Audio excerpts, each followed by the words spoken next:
Bu ağaçlar 50 illik ağaçlar quruyur. Bu günləri yaşılaşdırmada mütəxəssis yoxdur, ağacın əkin qaydasını bilmirlər. Bunlar 50 santıda, 60 santıda Eldar şamının ağacını gətirib altına ağac əkirlər. Belə bütün şəhər bu faktlarla doludur.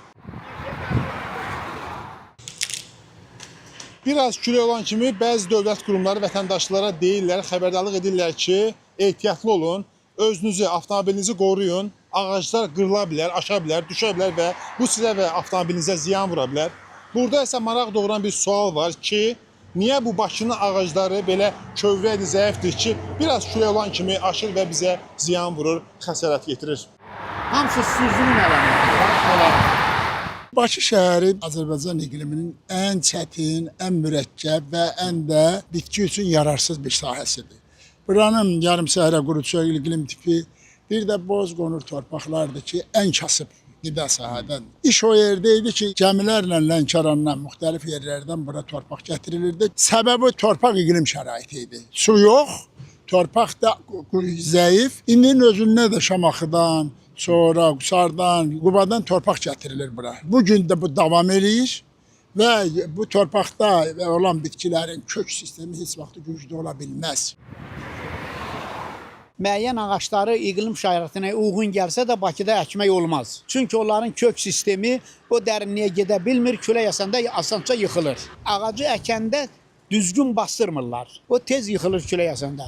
Misal ola bilər, alyand ağacı ola bilər, akasiya ağacıdır, Bakını zibilləyir, qovaq ağacıdır, ağ çınar deyiləndir, tezcənək birinci dərəcəli külək əsəndə yıxılır.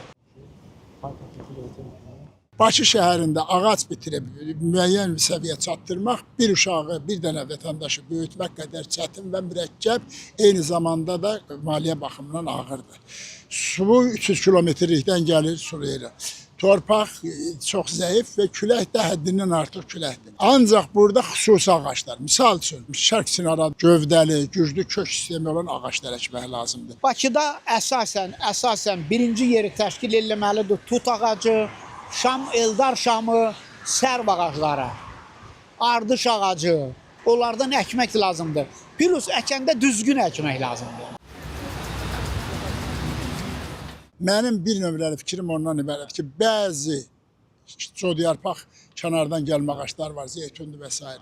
Güclü kök sistemi olan ağaçları çıxmaq şərti ilə kənardan gətirib bura ağac əkmək qətiyyən düzgündür. Çünki torpaq iqlim şəraiti elədir ki, onlar özlərini yaxşı apara bilmirlər. Ən birinci suvarılmasını fikirləşmək lazımdır ki, bunu suvarın. Bu saatçana icra hakimiyyətləri orada burada bilmirəm, maliyyə ayrılıqlar, park salılar, nə varlar? Su yoxdur. Su olmamış parkı salır. Birinci suyu çəkməlisən, sonra parkı salmalısan. Bax, burada görürsünüz, baxın ağaca.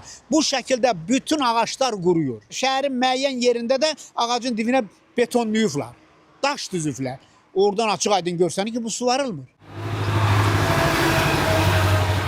Yaşıllaşdırma Təsərrüfat Birliyi tərəfindən əsasən Bakının iqlim şəraitində uyğunlaşan yeni ağaclar istiqanlarda yetişdirilib, daha sonra isə şəhərin müxtəlif ərazilərində əkilir. Bu ağaclar həm yarım səhra iqliminə uyğun, həm də küləyə davamlı ağaclardır. Bakı şəhərində ötən əsrin 60-cı, 80-cı illərdə əkilmiş qovaq ağacların gövdələri və kök sistemləri zəif olması səbəbindən əsasən o ağacların güclü külək nəticəsində aşma fağları müşahidə olunur.